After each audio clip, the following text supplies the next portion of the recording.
Hi, my name is McKenzie Gorham, and I am a clinical coordinator and RBT at BDA. Imagine you're working with a student who frequently calls out during independent work. Every few minutes, they shout the teacher's name to get attention. You try reminding them to raise their hand, but the calling out keeps happening. Now imagine something different.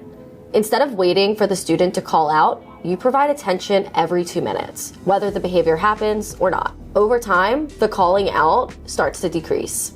Time-based reinforcement means delivering reinforcement after a specific amount of time has passed, regardless of whether the target behavior occurs.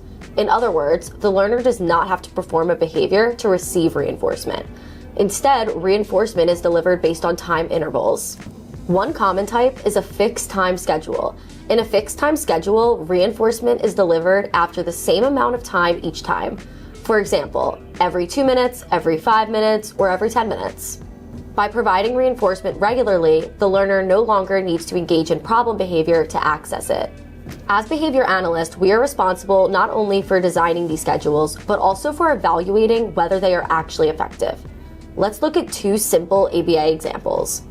Example 1, attention during independent work. A student frequently taps their teacher and calls their name during work time to get attention. The behavior happens about every 2 to 3 minutes. A BCBA designs a fixed time, 2-minute schedule of attention. Every 2 minutes, the teacher briefly checks in with the student, gives praise, or provides a quick comment about their work. Because the student is now receiving attention regularly, the motivation to call out decreases, and the behavior begins to reduce. Example 2, reducing item grabbing. A learner often grabs toys from peers during free play because they want access to preferred items. The team implements a fixed time, 3-minute schedule of tangible access. Every 3 minutes, the learner is given brief access to preferred toy or activity. Over time, because the learner is receiving the item predictably, the grabbing behavior becomes less necessary and begins to decrease. In both examples, reinforcement is not dependent on behavior. Instead, it's delivered based on time.